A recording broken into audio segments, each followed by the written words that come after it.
Welcome students. Today's our topic is web communication protocol. Web communication protocol for connecting the devices. The protocols are used for communication between the machine and between a machine and the server. Due to the constraints in processing capabilities and the low power requirement of IoT devices, which are generally meant to be deployed in environment with the constant battery power. So with the limited bandwidth capabilities, a need was felt for dedicated standards and protocol especially designed for IoT.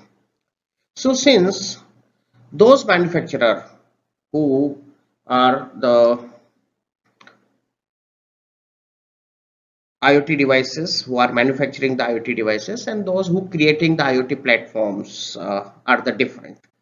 So this required the industry standards and the protocols that were not high on power consumptions, bandwidth uses, or the power processing, and could be adopted easily by all IoT, you can say the players, that is hardware manufacturers, software developers, or the cloud solution service providers. Now, there are a list of the IoT communication protocols which we have to see at here. The first one is Constraint Application Protocol. This protocol, COAP, is an Internet Application Protocol for constraint device and which is defined in RFC 7228. It enables the constraint devices to communicate with the wider Internet using the similar protocol.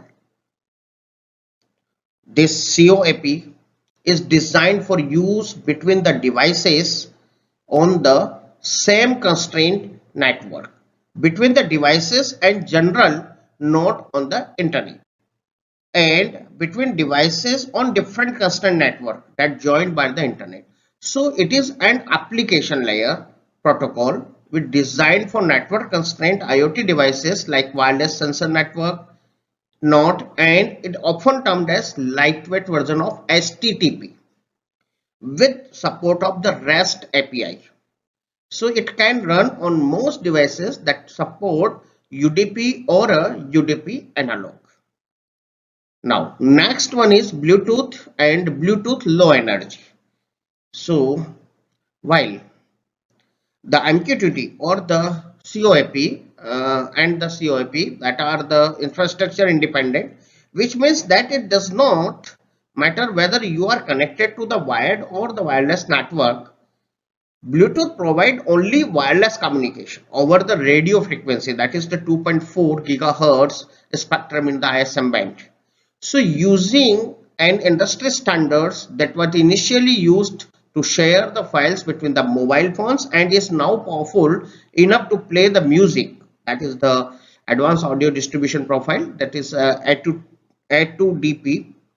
So that stream data or built your next IoT devices. So Bluetooth generally is divided into the three category. One is Bluetooth classic, another one is Bluetooth smart, and another or you can say the low energy Bluetooth, and Bluetooth is that is of smart ready.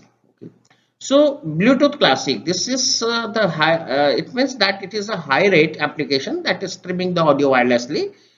This low energy, that is Bluetooth smart or low energy, that is BLE, it is low powered battery operated devices that stream the low packets of the data.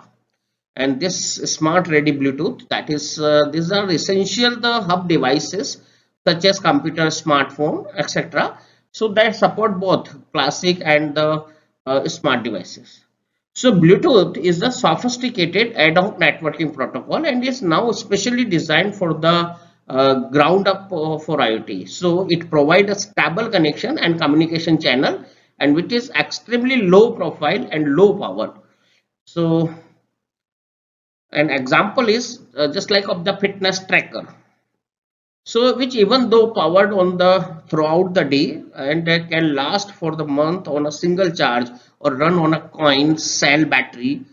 So we you can say this blue low energy due to only the possible with this BLE, that is the Bluetooth low energy. So Bluetooth Classic has the fixed profile like UART over Bluetooth Classic and A2DDP class for audio stripping, and this on the other hand, if we see the Bluetooth low energy, that provide the GATT, or you can say generic attribute profile, so which allows user to define their own profile using the Bluetooth. So like in case of the heart rate monitor, so this BLE, you see, that is the low energy Bluetooth, is extremely flexible and useful in the IoT spaces. Now the another protocol is message communication protocol for connected devices. MQTT, this message queue telemetry transport, it was created about 15 years back, or for the monitoring the remote sensing node, and it designed to conserve the both power and memory, and it is based on the publish subscribe communication model, where a broker is responsible for relaying the message to MQTT cloud, and this allow the multiple client to post the messages and receive update on different topics from the central server, that is known as MQTT broker. So this is similar to the subscribing to the YouTube channel, okay, where you have to get notified whenever new video is posted. So using the MQTT, a connected device can subscribe to any number of topic hosted on the MQTT broker. Okay, and another one is SOAP, that is originally that is called the Simple Object Access Protocol, SOAP. Okay, this is the protocol specification for exchanging the structured information, okay, in the implementation of web services in computer network, and its purpose is to introduce the extensibility or neutrality and independence. So it uses the XML information set for its message format and rely on the application layer protocol.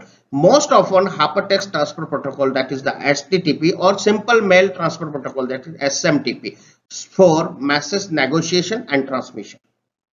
Now in this SOAP, that allow the processing running on the disparate, you can say disparate operating system, just like the Windows or the Linux.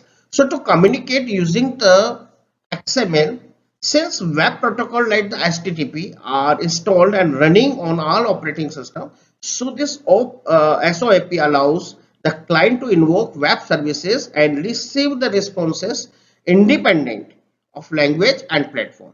So SOAP provides the messaging protocol layer on the web services protocol stack for the web services, and it is an XML based protocol consisting for the three parts.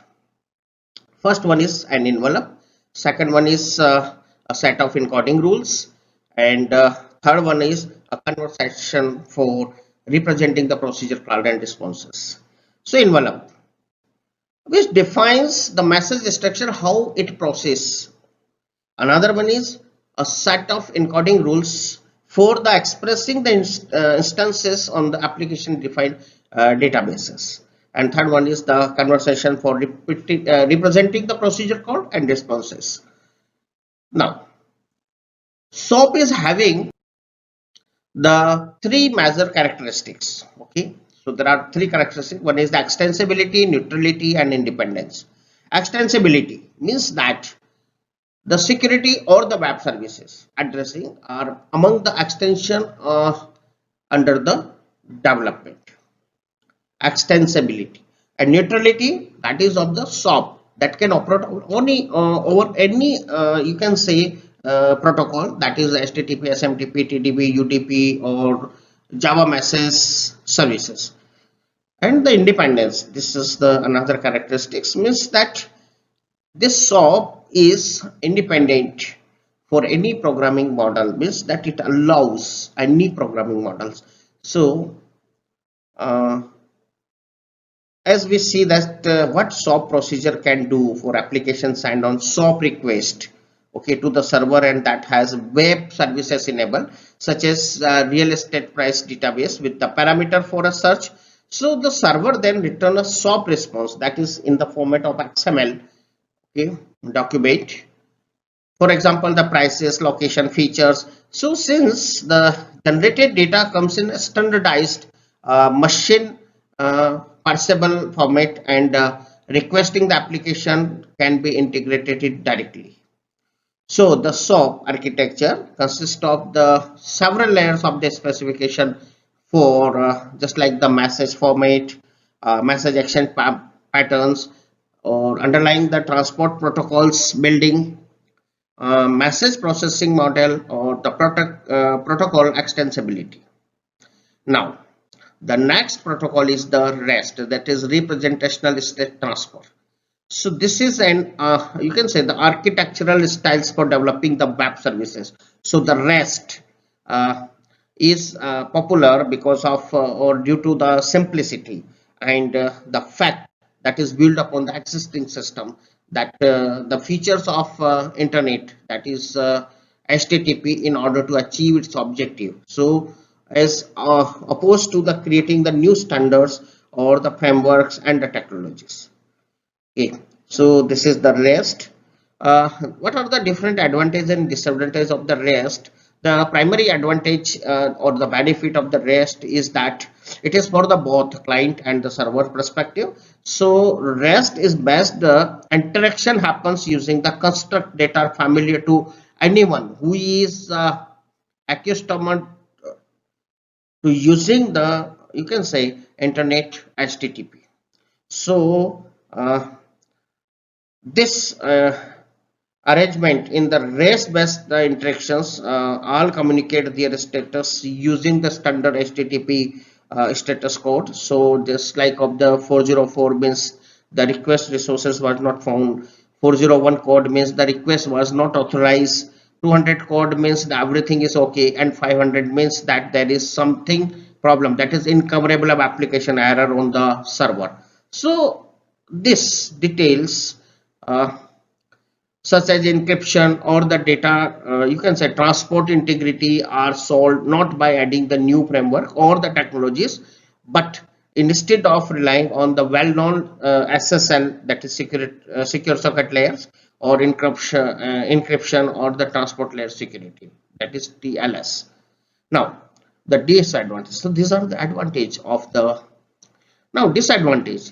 The benefits of REST using the HTTP construct also create the restrictions. So but however, many of the limitations of HTTP just like turn into the shortcomings of the REST architectural style. For example, HTTP does not store the stat based information between the request response cycle, which means that REST-based application must be stateless, and any stat management task must be performed by the client.